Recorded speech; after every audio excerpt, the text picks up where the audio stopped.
Hello and welcome to the Unsung Athlete podcast, where we give a voice to you, the unsung athlete. I'm your host, Shannon Rose, and I'm here with the one and only Brad Dalton, father, husband, a positive warrior coach, world changer, and of course, my dear friend and fellow unsung athlete. Since I've known Brad, I've witnessed him master the TEDx stage, launch his #1 best-selling book, DNA of a Winner, which I have read and love. I've even been a 2-time guest on his viral podcast, Best Self podcast, which of course you should all check out. Brad, you truly walk the talk and show up for yourself and others every day, and I'm so excited to have you here. I am so jacked to be here. Yeah. And I thank you for feeding all those lies and positives about me in the bio. Huge. Just say thank you. Thank you so much. I'm Yeah. excited. Well, Brad, you know me.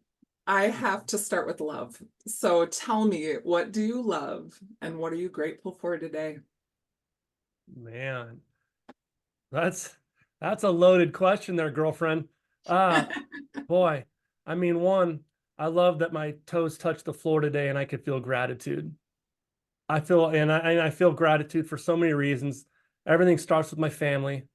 And I'm just so thankful for them. I'm thankful that I've got friends like you. I'm thankful that uh,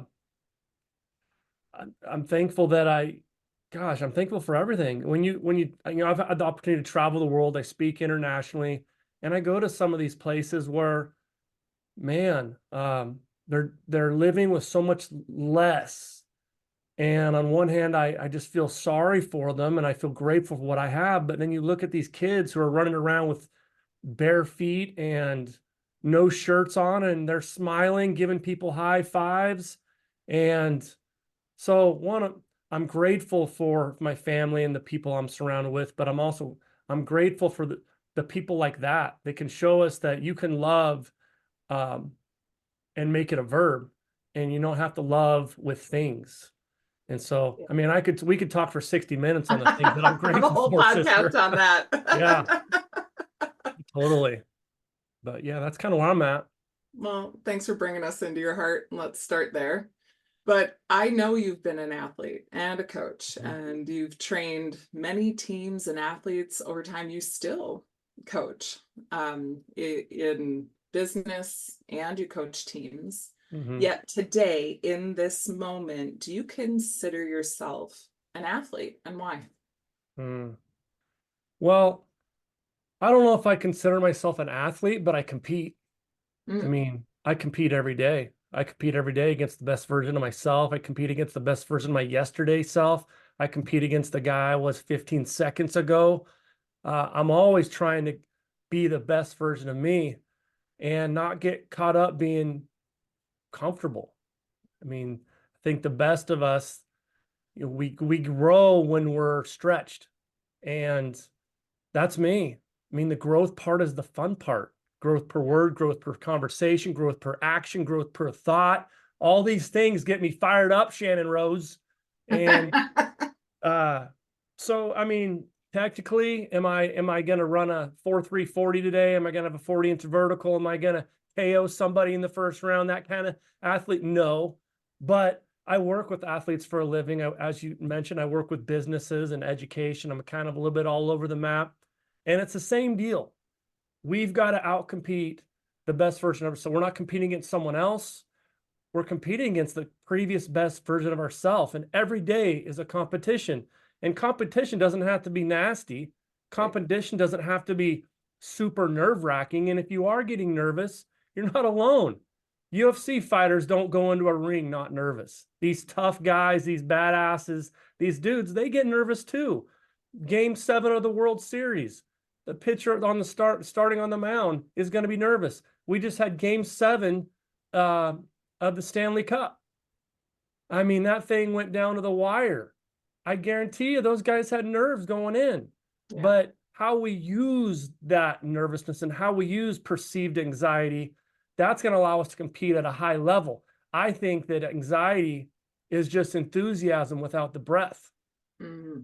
So if we learn how to breathe, if we learn what to focus on, if we learn about things like body language and self-talk and these kind of things, and I'm kind of probably getting ahead of myself and really disrupting your flow, Shannon Rose. I Not think those allow us to possible, be Brad, confident. not possible. But yeah, So yes. that's where I'm at. Yeah. Yes. Always competing, sister. Always competing. Yeah. You're an everyday athlete. You are an unsung athlete, and you're finding ways to use that athletic mentality in everyday actions, in your behaviors all the time. And that 100% you embody the unsung athlete. I love it.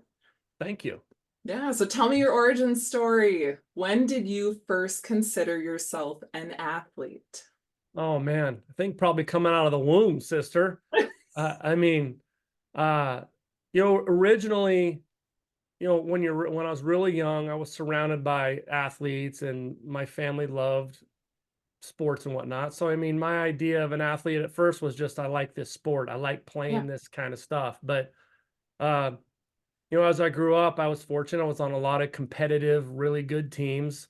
I didn't lose a lot. And um, that's both good and bad, because if you never lose, you really don't learn some of the better lessons you could be learning as an athlete in life.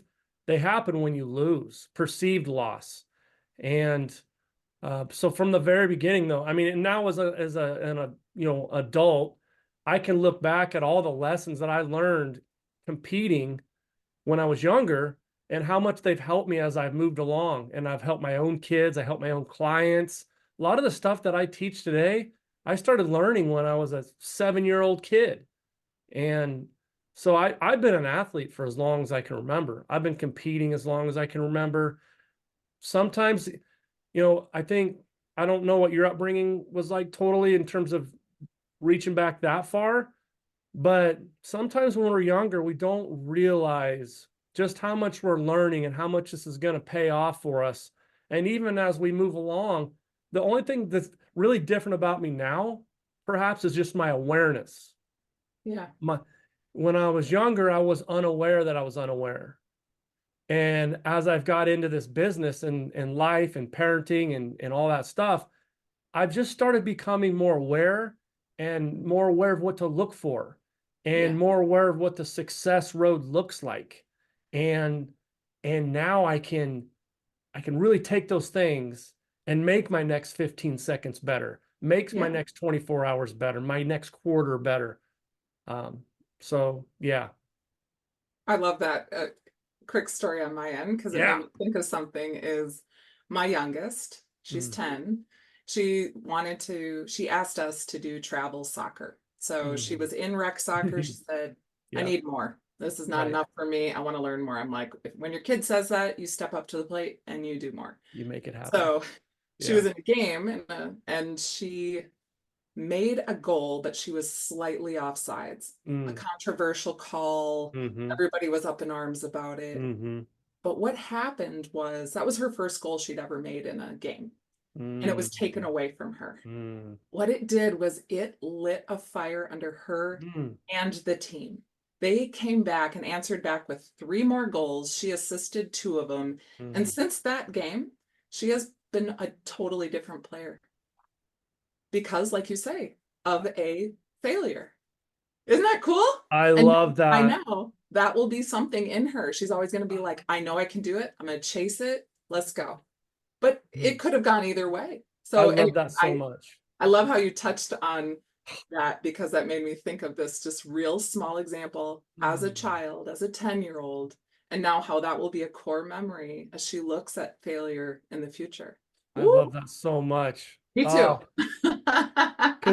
because like how we compete's a choice, right? Absolutely. And attitude's a choice, and effort's a choice, and all these things are a choice. I also got to tell you, Shannon Rose, I mean, I don't live inside your walls, but that kind of mentality just doesn't happen. Yeah. I think it's so important that parents and coaches and teachers and leaders and whoever in a position of influence, which is really all of us, that how we frame winning and losing, because winning isn't what you Totally. think. You No. know, I mean, how we frame it, how we frame the process, and how we let them know that confidence isn't something Like, you don't get confidence from results. No. You get confidence from acting, and you Yeah. get confidence from having the right framing of the process. And man, I get so excited I thinking do about too. just that story is good.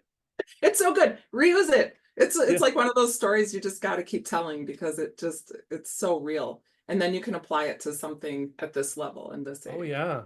Love it. Love it. Okay. So, you know, it's interesting how sports evolve or your athletic mentality evolves over time. And knowing where you came from as an athlete, how do you keep yourself going as an athlete today, Yeah. knowing Right. that there's no real award or recognition waiting for you? You're not going to be given the Olympic Medal of Honor Right. or anything like that by showing up every day. Yeah. Yet you still do. So Yeah. what drives you to be that everyday unsung athlete? Well, one, I recognize that success isn't based off achievement. Yeah. Success is based off You're effort. unique though. Yeah, that's So for true. those who have not adopted that mentality, how do you get that mentality and keep going? Yeah. Well, one, I think it's important you surround yourself with signs of success. Mm, So surround yourself with people who do have that mentality. I mean, I have that mentality, but I didn't always have that mentality. I was a low self-esteem guy at one point. I didn't like speaking in front of people, and now I speak internationally. I never dreamed of writing a book when I was super young. Like, all these things that have happened that are good for me, I didn't start there. Like, I wasn't confident. And it's because I tied winning to destinations. I tied winning to achievement. And you you got to surround yourself with signs of success. So what I mean by that is, listen to podcasts like this.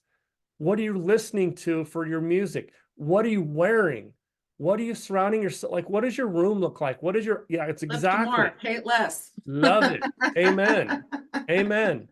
You know, who are you listening to, and what are you reading? And just, how are you surrounding yourself with signs of success? Because you're like passively taking on these mentalities and you don't even know it. And we really do become what we think about, and we do assimilate to the people we associate, and all these kind of things. So I would also, I mean, I would invest in myself. Invest, and it kind of goes with the signs of success, but invest in myself.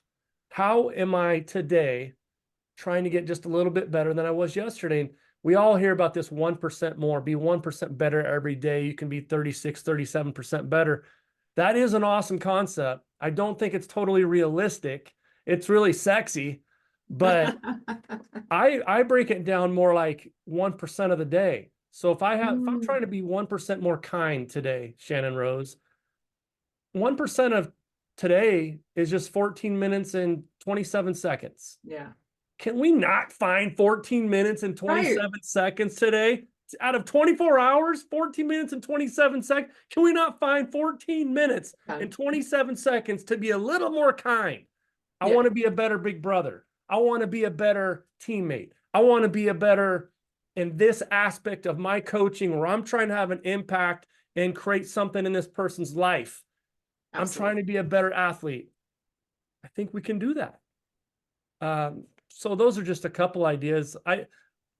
You look, like I said, you look at me and you think like, well, yeah, you do that. But the thing is, I've had to work at it. Being a champion takes work, and you have to act like a champion before you become a champion. It's not the other way around. You know, Muhammad Ali, Michael Jordan, Conor McGregor. I mean, I'm sure Kobe Bryant. I'm sure like Wayne Gretzky. You can pick a sport, Ronaldo. Yeah, They all believed that they were champions before they became champions. absolutely. And that's just kind of the attitude I took on. And even when other people were telling them that they weren't, Yep. over and over and over again. Yeah. Yeah. Yeah, Yeah. for And they sure. were they were acting as a champion again, even when they maybe weren't getting the recognition, weren't winning awards. They just kept showing up as a champion each and Yep. absolutely, which ties back to your book, which I love. That was my grand scheme. That's where I was going with Ooh, that one. there and a I'm glad we're bringing callback. this thing back to me. It is all about you today, Brad. But as you think about what drives you to keep going now, we all have a comeback or underdog story that helped us get here. Mhm. Something that, you where you may have been, it may have been out of your control, or it went against what you had set out to do as Mhm. an athlete. So tell me your comeback story where you took, unexpected time off from being an athlete, or maybe you were forced to, or Yeah. maybe there was a time when it was just difficult to remain or be an athlete. Tell Yeah. me about your comeback story. Right. Well, I've got multiple. I Pick think, one. yeah. That, I mean, which one am I going with here? Any Uh, meanie. I'll tell you, I'll share a story about my son. Mm, So, I mean, I've got multiple, like, in terms of me competing on the diamond or on the gridiron or whatever, hardwood or pick a sport. Uh, but I'll tell you the biggest blind side, I call it the 15-second or 15-minute sucker punch to the gut for me in my life was when my youngest was diagnosed as being on the autism spectrum. And my wife and I were both college athletes. My wife was the Gatorade Player of the Year in high school for basketball. She's this 6'1" rock star basketball player, D1 athlete. I played college baseball. I was probably a better football player than I was a baseball player, but I like baseball. And you dream. And our oldest was pretty athletic. And you have these dreams of kind of like following them, doing some of the same things you did and some of the same passions that you have. And my wife and I are both career educators. And anyway, we started noticing things. He was delayed in some things. I just thought, I won't go into the whole giant story, but I thought he was just delayed. My yeah. wife thought he might have thought he was on the spectrum.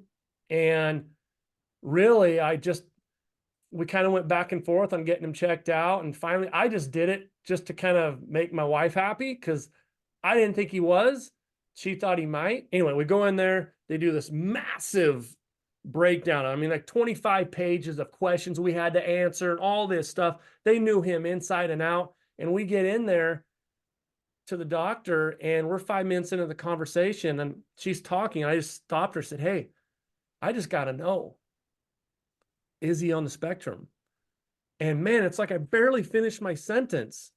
And she said, "Oh, yeah." It was like a no-brainer. And then she shows us the rubric, and yeah, it's a no-brainer. And man, I felt like I'd just been totally slugged in the gut. I felt sick to my stomach. The walk back to my car, my wife and I had driven two different cars to the place. The walk back to my car was the longest walk ever. And then, I mean, it's like a 35-mile-per-hour speed zone back to my house, but I was probably going 25. Yeah. It just took forever. The world's just like, I mean, even talking about, I've told this story a million times, even talking about it right now, it's just like, I was just so lost for about 15 minutes. And then I got in my car. I got into my driveway and I sat there for a while. And I finally said to myself, this is ridiculous. Feeling sorry for myself and feeling sorry for him isn't going to make him any better. And it's not going to make this go away. What have I got to do? He was 3 years old at the time. What have I got to do in the next 15 years to give him the best life possible? Yeah. What have I got to do? And so from then moving forward, despite that setback early, and there's been many tough times along the Waves. way, crushing it now. He's come so far. I mean, he went from a head banging, he would get overwhelmed when he's 3 and literally start banging his head on concrete. And I'm sure people in the grocery market are thinking we're awful parents and what is going on here, these kind of things. There's so many other crummy type stories like that. He just graduated last month. He's got his first job. He's going to college. He's still got junk in the trunk. But what you learn is we all got junk in the trunk. 2, that's where I really learned how to focus on growth. growth per conversation, growth per word, growth. What am I doing? The words coming out of my mouth, they really do have power. The Absolutely. feelings that I'm exuding right now, they really have power. I mean, Yeah. people feed off it. So Absolutely. if I come out angry, he's going to be angry. If I come up chill, things are going sideways. Like things are going like just not good. Well, if I react in a way where it looks like I'm going sideways, it's just going to escalate. Yeah. And so, in terms of setbacks as an athlete, as a human being, as a person, that was a tough one. But he's been my best learning experience. He's the best thing that's ever happened to us. And it just spills over into the rest of our life. Sorry, that was kind of a long story. Oh, I asked for it. I asked for a comeback story and you gave it in spades. And again, to a point on how you continue to look at the world with continuous improvement and being better. Like in that moment, it's not about you. It was all about your legacy in him and how does he have the best life, which now you've instilled an athletic mentality that he can carry forward in whatever he does. Yep. He's winning at life. Yeah. Yeah. Amen. Amen.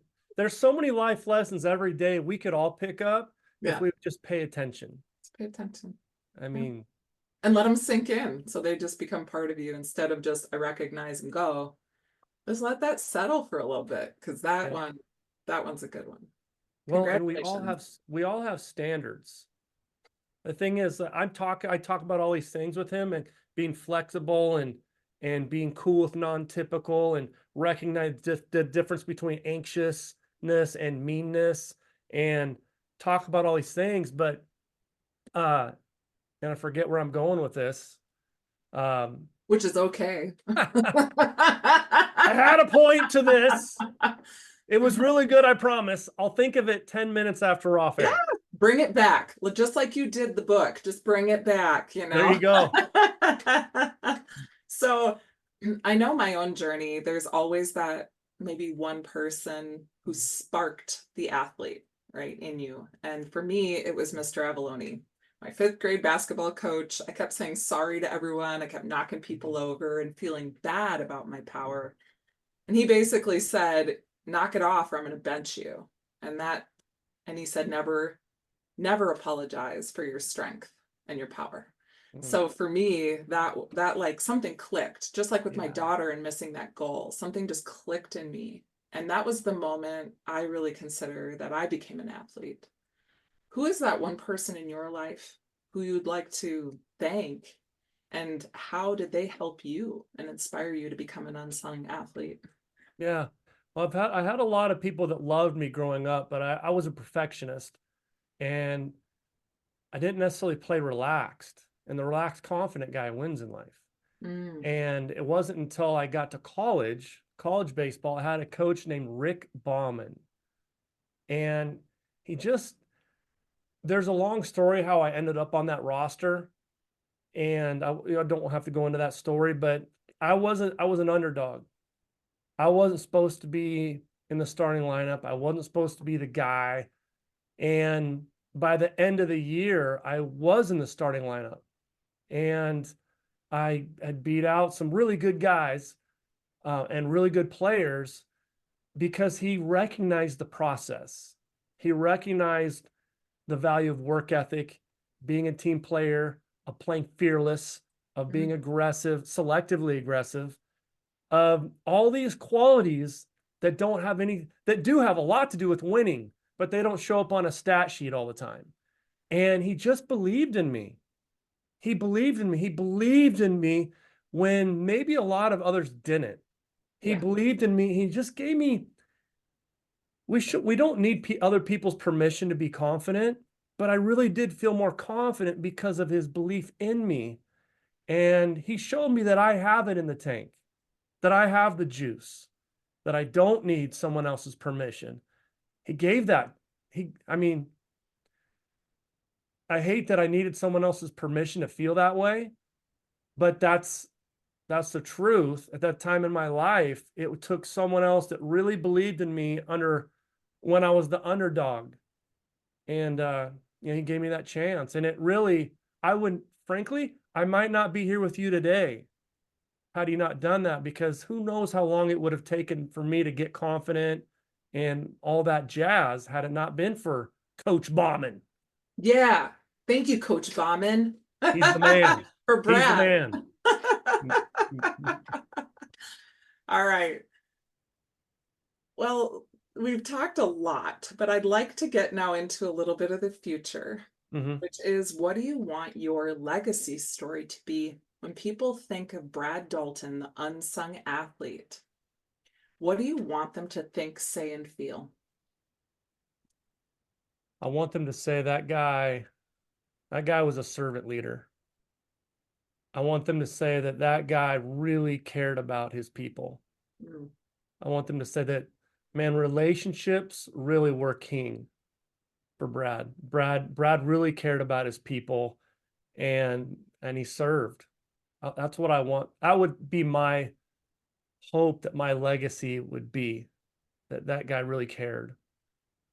I would 100% say all those things about you right now. So you're Thank living it. you. Thank you. Yeah. I All right. appreciate that.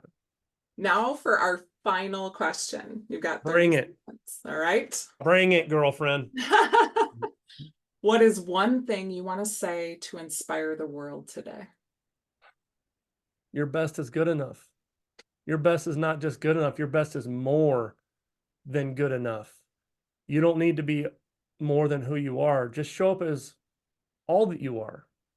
And if that's a 7, you woke up today, you weren't feeling like a 10, you felt like a 7, 100% of your 7, that is good enough.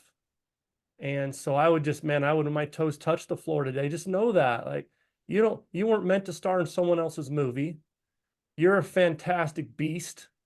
I haven't met you, but you're incredible, and you have the juice. You don't need to go searching for it. You've got it in the tank. And if you're looking to add fuel to your tank, go out and serve. Go out and show up as the best version of you. And I promise you, that's not going to get you all the time. It's not going to guarantee you success, but it gives you your best shot at success and feeling confident while you're successful. Yeah. Good 30 seconds. Did I go over? Yeah. Dang it. Yeah. No, Brad, thank you for being here and showing us all the true heart of an unsung athlete. You've been amazing. I appreciate you, friend.